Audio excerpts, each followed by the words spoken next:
Miarahaba tompoko lafinaritra tompoko vavy. Tianay ny misarika antsika rehetra mpiaino any tokantrano amin'ny zavatra nitranga tamin'ny herinandro lasiny. Ny anankiray aloha ny faritra ny atsimo dia nahazo orana ary nahazo betsaka mihitsy satria nahitana raha nisondrotra ny rano.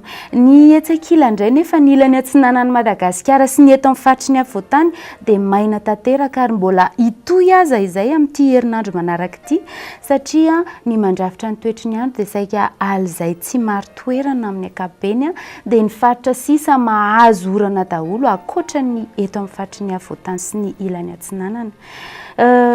Izay tsy fampin'ny rano izay ry zareo dia vokatry ny tranga efa elaela ihany.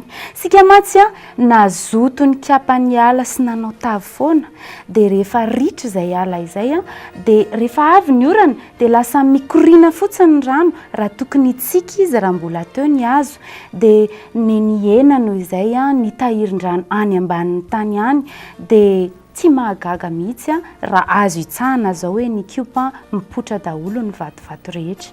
Inona ary ny azontsika atao? Ny azontsika atao voalohany dia ny tsirairay avy dia mila mandray andraikitra. Afaka manao hetsika kely anankiray ny fianakaviana raha ohatra hoe mamafy rano eo amin'ny 10 litatra isaky ny fianakaviana tsirairay avy ka isika ataontsika hoe ray alina eo ny fianakaviana manao izay dia afaka mamatsy eo amin'ny 5 hatramin'ny 10 taona eo ny amandona izay alefantsika an'io atmosfera io.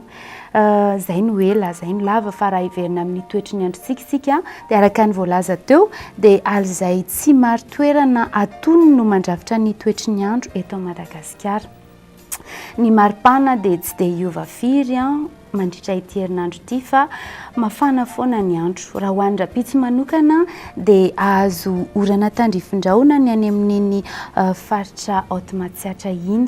Ny akoatran'izay dia saika ifandimban-drahona sy ny masoandro any amin'ny faritra atsimo iny misy andian-javona vao maraina kely ny eto amin'ny faritry ny afovoantany ary ny any amin'iny ilany atsinanana iny mahazo orana malefaka dia malefaka.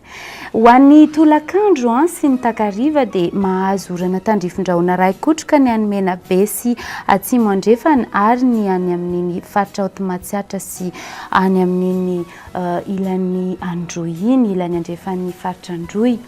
Dia raha ny maripana voavinavina dia eo amin'ny 4.0 degré Celsius eo ny ambany indrindra any Avakinankaratra ary ny ambony indrindra hitantsika any amin'iny faritra atsimo andrefan'iny 4.3 degré Celsius. Ho an'ireo firenena ivelan'ny Madagasikara dia ny any Paris mihiba 3 degré Celsius ny maripana fa mibalika be ny masoandro.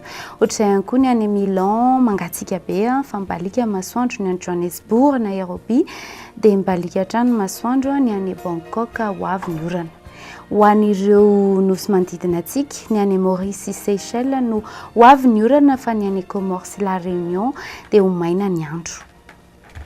Dia izay indray no mamarana ny fandaharantsika. Etỳ ampamaranana dia averinay fanentanana hoe raha ohatra ka eo amin'ny fianakaviana iray alina eo no mamafy rano izay le tsy ampiasaintsika ka esorintsika ny potipotin-tsakafo ao anatiny dia afaka mamatsy amandona amin'ny atmosfera eo amin'ny 5 ka hatramin'ny 10 taona eo isika. Zava-dehibe izay azontsika atao mirary herinandro mahafinaritra tompoko.